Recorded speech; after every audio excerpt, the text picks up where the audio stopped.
आइए देख तो जाएगा। अब मुझे बताइए सैयद जवाद, एमआईएम कह रही है वो तो सपा पर ही निशाना साध रही है कि भाई तुम लोग नक्शाई क्यों नहीं पास करवाए, आप तो एंटी मुस्लिम हैं। आप लोग क्या सोच रहे हैं इस पर?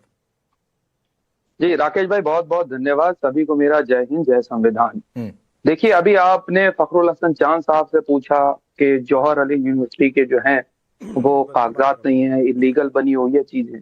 भाजपा कार्यालय के कागज हैं किसी के पास जो 2 एकड़ जमीन पे बना हुआ है? वो कागज हैं रखे हुए? और जो 5 स्टार इनके जगह जगह ऑफिस खुले हों उनके पेपर जरा दिखा दे ला करके भाजपा। आप बताइए, कनाट प्लेस के पास दीनदयाल उपाध्याय मार्ग के ऊपर 2 एकड़ जमीन 2 करोड़ रुपए में खरीदी हुई है, उसके पेपर हैं। सबके लिए 2 एकड़ जमीन 2 करोड़ रुपए में, और उसके पेपर ला करके दिखा दे। कितने के नक्शे पास हुए भाजपा कार्यालय के, वो ला करके दिखा दें। कितने अप्रूव्ड बिल्डिंग है, ला करके दिखा दें, आकर के पता चल जाएगा। इनको हटाइए, भाजपा प्रवक्ता को सामने रखिए। दूसरी सबसे बड़ी बात कह रहा हूं, जौहर अली यूनिवर्सिटी जो है मौलाना जौहर के नाम पर है, इसीलिए हो सकता भाजपा को तकलीफ हो। मुझे बता दीजिए ना आप भाई, अगर ये बताइए ना कि भाजपा के कार्यालय के अंदर जितने भी कार्यालय बने वो तो दिल्ली के अंदर बीच में कौन बोलने लगा भाई? कांग्रेस को भी किया, आम आदमी पार्टी को भी किया, कांग्रेस सबको किया, समाजवादी पार्टी को भी किया, सबको किया। बीच में राकेश भाई इनको, अच्छा ठीक है नवीन जी, जरा 1 मिनट दे दीजिए। सबसे आखिर में इनके पास गया, इनकी बात आ जाए फिर आता हूं।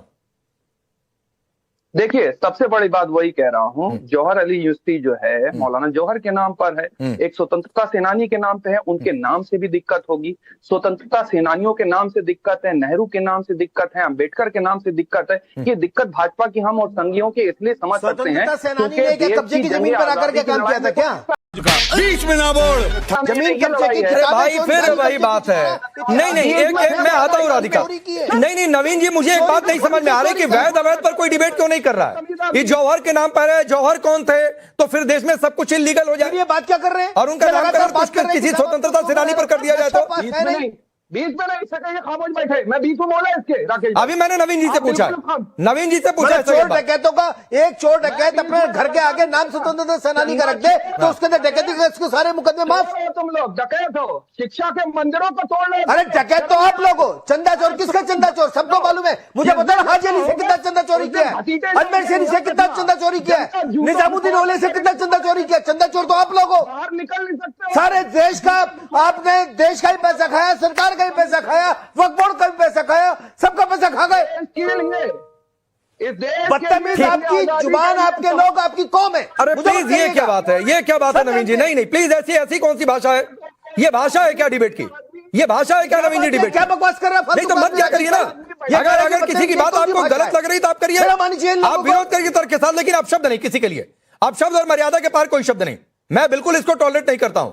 राधिका जी 30 सेकंड, फिर मैं फखरुल भाई आ रहा हूं। सबसे पहले 30 सेकंड में सबसे पहले एक सैयद जब्बार का झूठ मैं यहाँ पे खोल दूं। इनको बहुत इंटरेस्ट है भारतीय जनता पार्टी के कार्यालय में। पहली बात, वो 2 एकड़ का नहीं है, वो 809 वर्ग मीटर की जमीन है।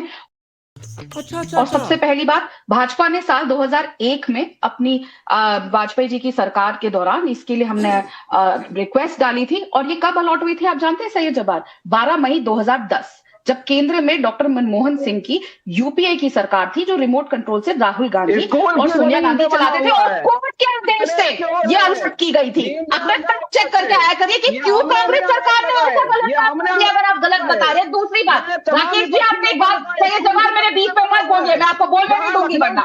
राकेश जी आपने मुझे एक बहुत इंपॉर्टेंट बात बोली थी, ये कार्रवाई पहले क्यों नहीं शुरू करी गई? प्लीज इनको कंट्रोल करिए। जवाब भाई रुक जाइए, जवाब भाई रुक जाइए, रुकिए जवाब भाई रुकिए। कहा ये कार्रवाई पहले क्यों नहीं करी गई? अब ये कार्रवाई तो 2017 में ही शुरू हो गई थी। ठीक है। जैसे ही 2017 में उत्तर प्रदेश में हमारी सरकार आई, तो योगी जी जब मुख्यमंत्री बने, एक अवैध साम्राज्य के खिलाफ जांच और कार्रवाई तुरंत शुरू कर दी गई। ठीक है। और रात रोज प्रशासन। अब मुझे एक बात और बता दीजिए राधिका जी, लगे हाथ एक सवाल और है। जवाब भाई रुक जाइए, लगे हाथ एक सवाल और है। मैं कह रहा हूं, क्या इसको लीगलाइज करने का कोई तरीका नहीं है कानून की किताब में? देखिए, मेरे को एक बात पे हंसी भी आती है, जो एक उत्तर कांग्रेस दे रही है कि आप इसको टेक ओवर क्यों नहीं कर लेते। मतलब चोरी की संपत्ति, सरकार के साथ फ्रॉड की संपत्ति, और उसको हम कानूनी कर दे, उसको टेक ओवर। नहीं, मैं पूछ रहा हूँ क्या कोई तरीका है या नहीं है? मैं सिर्फ इतना जानना चाह रहा हूँ। लीगली नहीं करना चाहिए। नहीं करना चाहिए कि तरीका है कि नहीं तरीका है? आप मुझे बताइए, अगर कोई चीज चोरी की है, क्या उसको सरकार की संपत्ति करार कर देना चाहिए? कल को आपके घर में अगर चोरी हो गई, आपके गहने चोरी हो गए, तो सरकार उन्हें रख ले? और कहे जी ये तो हमारी संपत्ति हो गई है, तो यही बात हो गई ना। ठीक, मैं बता क्यों वो चोरी की रहा हूं संपत्ति को सरकारी राधिका जी, अवैध कॉलोनियों को वैध किया जाता है, रेगुलराइज किया जाता है ना? वहां भी इंक्रोचमेंट होता है। मैं सिर्फ इसलिए जानना हूं क्योंकि अगर यूनिवर्सिटी है, शिक्षा के नाम पर कोई संस्थान है, आपको लगता है कि गलतियां हुई हैं, तो क्या गलतियां दुरुस्त करके क्या उसे शिक्षण संस्थान के रूप में जारी नहीं रख सकते हैं? मैं सिर्फ इसलिए, क्योंकि यह शिक्षा का संस्थान है, किसी पार्टी का दफ्तर नहीं है। देखिए, सब जानते हैं कि किस तरीके से अवैध रूप से किसानों की, जैसे मैंने बताया, दलितों की, गरीबों की जमीन पर कब्जा किया हुआ है। क्या उन लोगों को अपनी जमीन का हक नहीं मिलना चाहिए? मेरा तो ये मानना है, ये जमीन उनसे लेकर तोड़ के वापस उन लोगों को तो मैडम उस पर खेती तो होगी नहीं। अब वो जमीन खेती लायक तो बची नहीं होगी कि किसान वहां पर खेती कर लेंगे। अगर खेती नहीं होगी तो वो जमीन की कोई जीरो वैल्यू है क्या? उस आदमी को उसकी जमीन नहीं मिलनी ठीक है, चाहिए?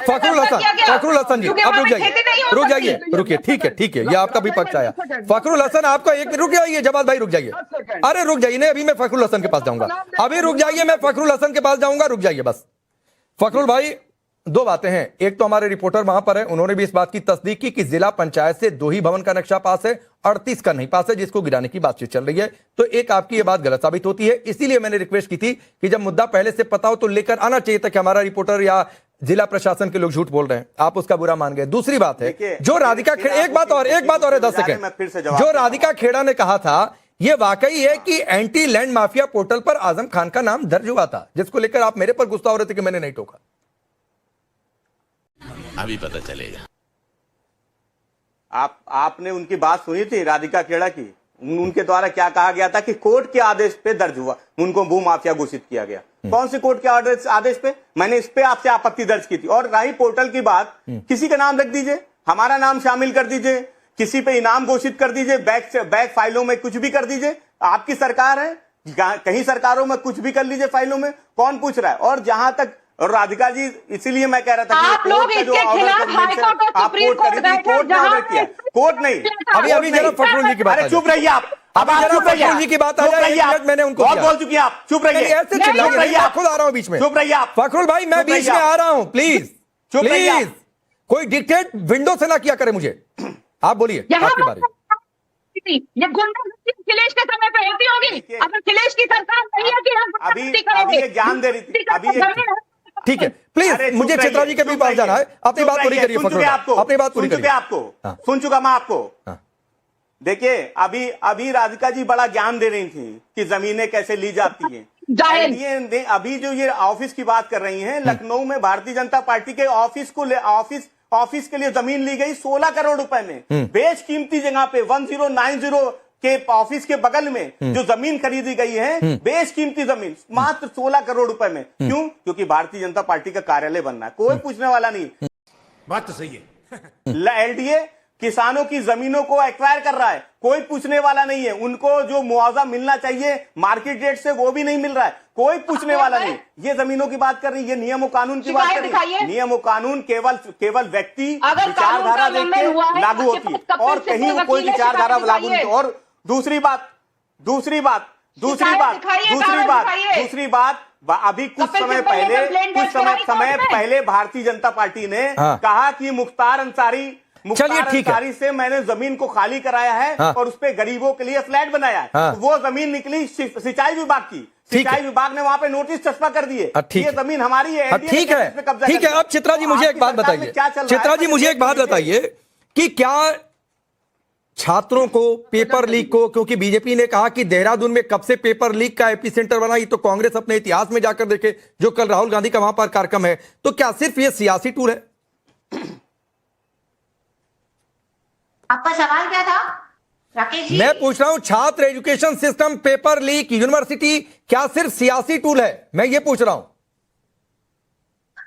मुझे ऐसा लगता है कि बहुत दुर्भाग्य की बात है कि आज हमारे देश में यह स्थिति हो चुकी है, पेपर लीक के कारण 15 बच्चों ने सुसाइड कर दिया, और फिर आप कहते हैं कि ये राजनीतिक विषय है। ये सीधी सी बात है, ये एक इनकॉम्पिटेंट सरकार का विषय है, जो सिर्फ अपने आप को विश्व गुरु कहलाना चाहती है, लेकिन विश्व गुरु बनने के लिए वो कुछ करना नहीं चाहती है। सही पकड़े हैं। यहाँ पे भाजपा की प्रवक्ता इतने पुरजोर तरीके से अपनी इलीगल एक्टिविटीज को जस्टिफाई कर रही है। हाँ, चंदा चोरी करना या चोरी करना सिर्फ और सिर्फ इनका ही काम है, कोई और देश में नहीं कर सकता है। इन्हीं की ठेकेदारी के अंदर में ही चोरी होगी, बाकी और कोई यहाँ पे ना यूनिवर्सिटीज बना सकते हैं ना कुछ बना सकते हैं। ये कह रही है कि किसानों की जमीन नहीं हथियाई जा रही है। ठीक। आप देखिए बिहार ठीक। किसानों ने अपने खेत जोत दिए हैं। ठीक है, मैं इतना ही समय एक बात कहते हुए चित्रा जी, ये सवाल मैंने पूछा था और ये सवाल इसलिए पूछा था क्योंकि बीजेपी ने एनडी तिवारी सरकार के दौरान, हरीश रावत सरकार के दौरान कब कब वहां पर कौन सा मामला, कौन सी जांच सीबीआई तक पहुंची थी, इसको कोट करके एक डिटेल ब्यौरा रखा था। तो मुझे लगा था कि शायद आप फैक्ट वाइज इन बातों का जवाब देंगी। चलिए, चर्चा अभी आगे चलेगी। कल तो